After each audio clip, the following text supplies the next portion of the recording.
สาวไม่ห้างแก่หน้าตายังดีเจ้าถึงสามีปล่อยปลาละอะไรหัวเจ้าดีฟักเข้าไปได้เมียใหม่ที่บ้านน้องไว้ให้เลี้ยงลูก12 คนสาวตอนนี้ได้แท้มาเนี่ยสบายดีพ่อแม่พี่น้องเอ้ยตอนนี้ค่อยได้อยู่เมืองง่อยแขวงหลวงพระบางเซิงห้างแต่หลวงพระบางมานี่กะ100 กว่ากิโลเมตรคุณได้พี่น้องเอ้ยจุดประสงค์ที่เฮามาเมืองง่อยนี่ก็คือมาดองมากันดองลุ่งตอนนี้ก็เท่ากำลังจะยางไปดองเมื่อวานนี่ก็แต่เฮากะเกมแต่งยูโคกินแล้วก็มื้อเช้านี่ก็พากันแต่งกินแล้วก็จัดโต๊ะจัดตั้งแล้วเรียบร้อยวันนี้ล่ะมาอาบน้ำอยู่บอนคอยพักก็คือแถวคิวรถเมย์เมืองง่อยนี่เป็นเมืองที่ผู้ผ่าอ้อมหอบปึ๊ดพี่น้องเอ้ยแล้วก็มีสายแม่น้ำอู่ไหลผ่านแล้วก็บ้านที่เฮาอยู่นี่เพิ่นเอิ้นว่าบ้านหนองเขียวเอ้าเป็นเรื่องการติดตามไปน้ำเดียวเด้อพี่น้องเด้อเดี๋ยวสิเก็บภาพบรรยากาศงานแต่งอยู่เขตเมืองง่อยเมืองง่อยแขวงหลวงพระบาง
ได้แจกซองนะมาแล้วแจกซองนี่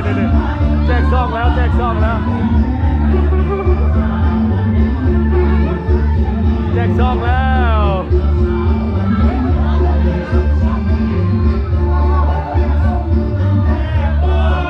แจกซองแล้ว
เจ้าสาวก็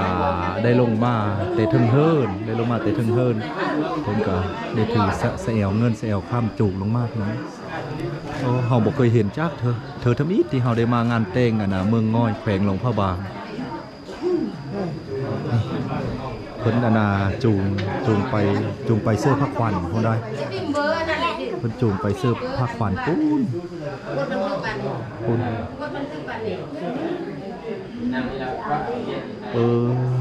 กันแล้วง่ายอยู่ได้พี่น้องก็บ่ได้ยุ่งยากหลายอันหลายแนวคือกันกับบ้านคอยเพราะว่าบ้านคอยสิยุ่งยากหลายอันหลายแนวเพราะว่าจะเป็นการลงสุมาพี่น้องไฟซ้ายนี่ก็มันสิยากแต่ก็อยู่พีเพิ่นจะสุมาคือกันบ่อันนี้ก็บ่ฮู้คือเดียว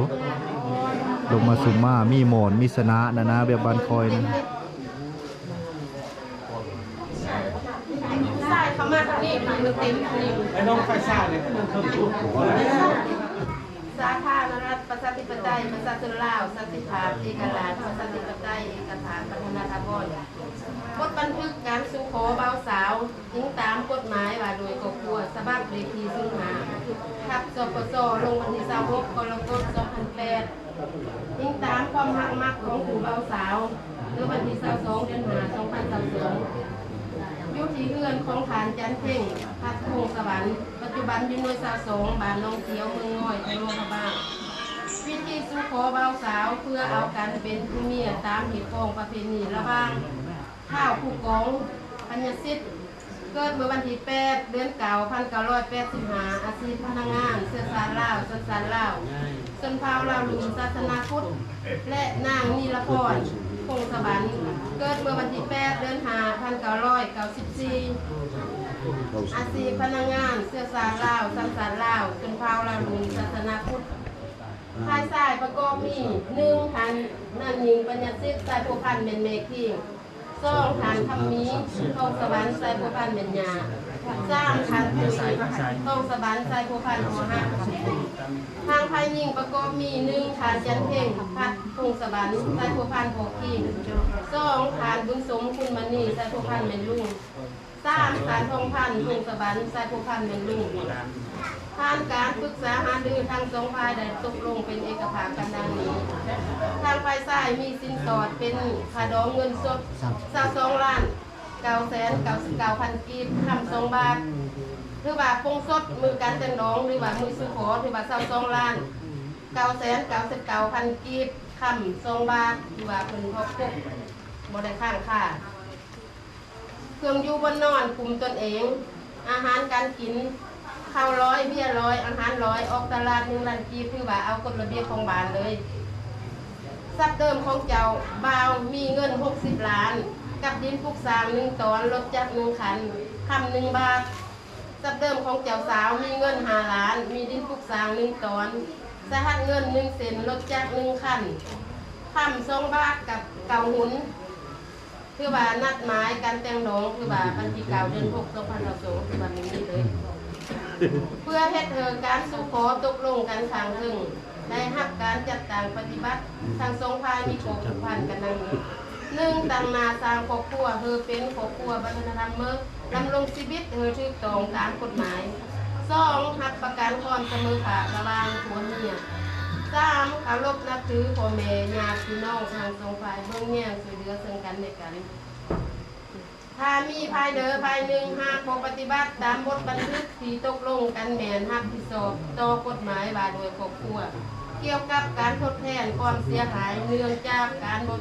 ปฏิบัติตามการสู่ขอบทบันทึกฉบับนี้อ่าน2 หน้าทั้ง2 ฝ่ายและเห็นดีถูกต้องครบถ้วนตามการปรึกษาหารือตกลงกันฉะนั้นจึงพร้อมกันลงลายเซ็นเป็นหลักฐานสิบาท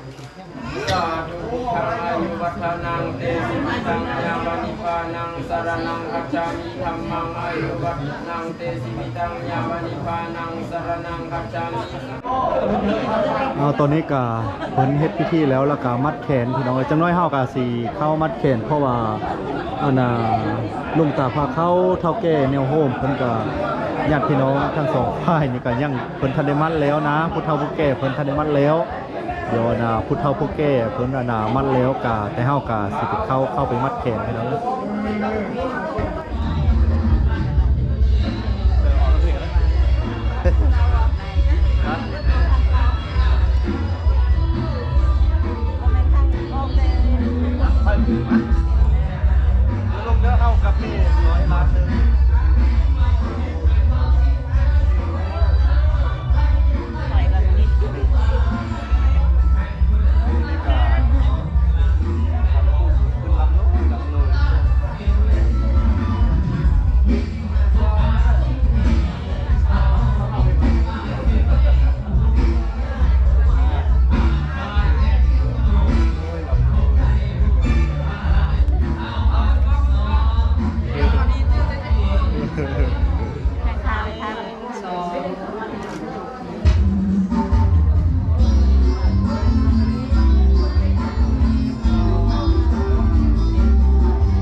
นี้นาเคสที่มาเอาร่วมงานแล้วก็ดาวเพิ่นเชิญมาแล้วก็มาส่งเพิ่นเชิญอยู่นี่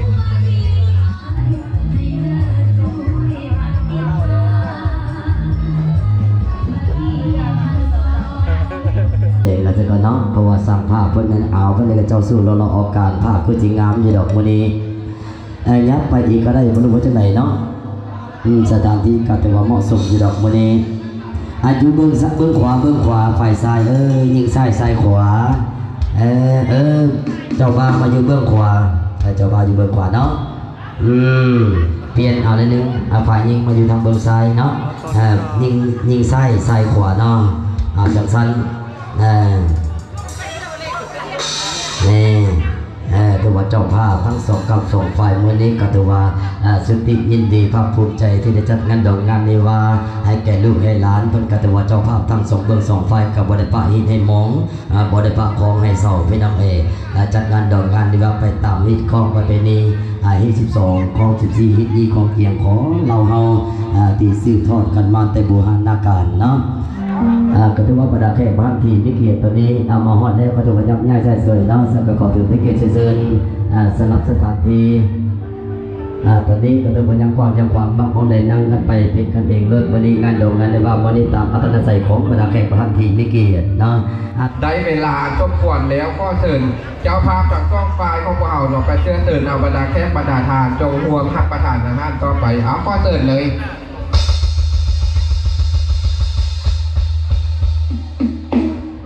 เกิดรอครับประธานนะ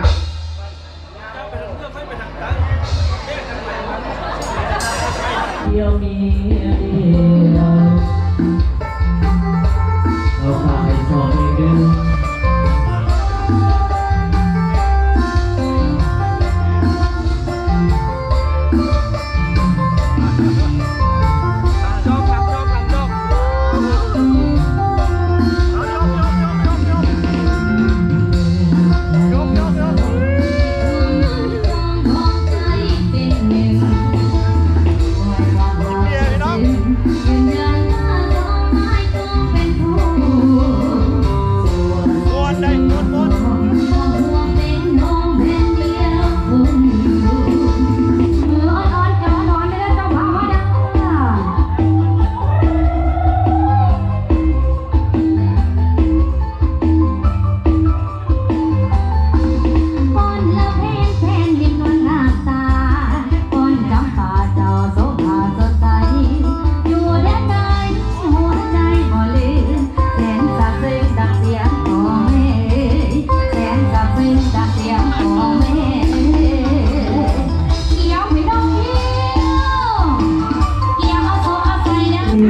Ghiền Mì Gõ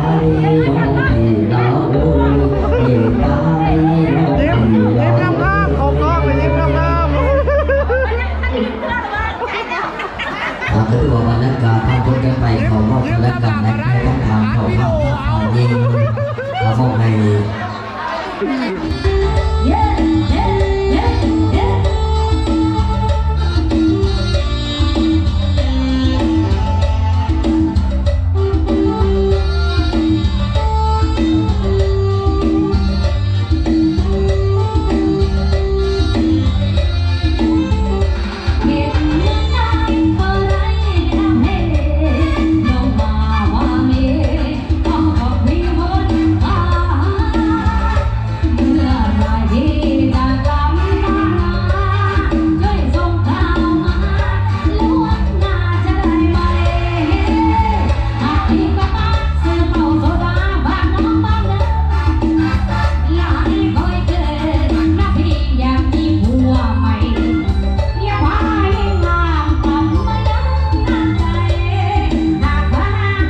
น้อยใจน้อยทำทาน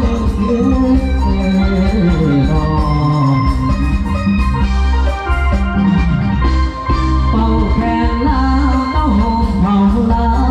หลายคนเป่าเมืองดังลูกแก้มพร้อมสู่เสียงขาดหัวแดงมันลูกแก้มประสานเสียงกันมันลูกแก้มประสานเสียงกัน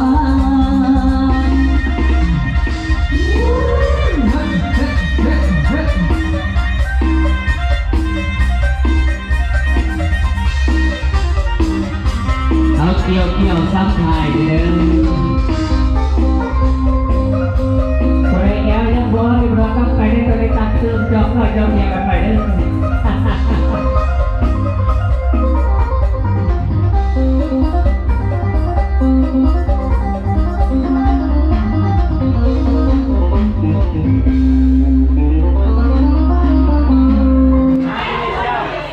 สาวไม่ห้างแก่หน้าตายังดีเจ้าถึงสามีปล่อยปลาละอะไร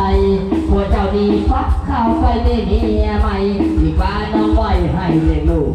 12 คน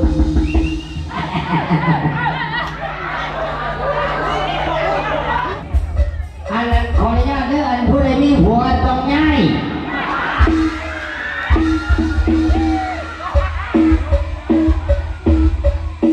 ผู้ใดมีผัวไปนักบอลหนึ่งผู้ใดเป็นโสดแต่บุสุดอีกว่าเลยแฟนมาโลดนับก่อนเลยเนาะ1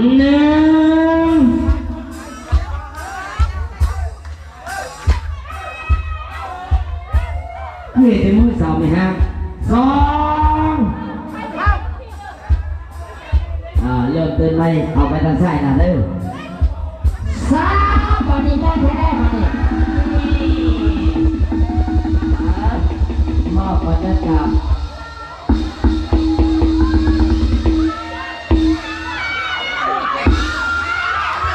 ผู้ใดรับได้มารับรางวัลนำดาวครับเจ้าสาวเด้อผู้ใดได้รับรางวัลนำดาวเจ้าสาวนะเฮ้ยมาพอไม่ห้างลูกสาวมาสักวันละ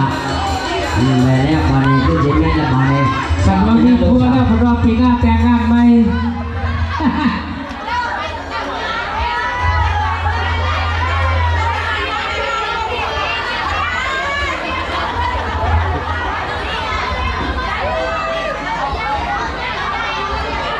เอาพี่น้องเอ้ยตอนนี้เฮาก็ได้กลับบ้านคิวรถบ่งง่อย อันนี้คือคิวรถตู้อยู่เมืองง่อยแขวงหลวงพระบางพี่น้องเอ้ยเราได้กลับมาแล้ววันนี้นะ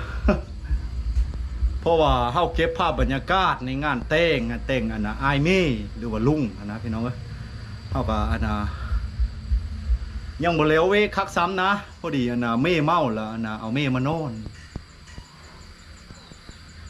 เพิ่นก็ยังเต้นระวงแล้วก็กินเหล้ากินเบียร์กันอยู่แต่ก็เอามาก่อนมาอยู่ห้องนี้พิธีแต่งงานอยู่ผีกับอยู่บ้านคอยมันแต่งกันเด้พี่น้องเวลาแห่เคยไปกับอยู่ผีมันสีบ่มีพอลามโจมผ้าขวัญแต่ว่าบ้านคอยมีพอลามน้อยแล้วก็พอลามใหญ่อีได้แล้วก็มีผู้พายธงมีผู้ขัดคล้อง4 คนผู้ใดแต่ว่าอยู่ผีนี่คือบ่เห็นนะเอามื้อนี้ก็เก็บภาพบรรยากาศการแต่งงานอยู่เมืองง่อยแขวงหลวงพระบางพี่น้องเอ้ยนี่แหละห้องคอยอยู่กับนี่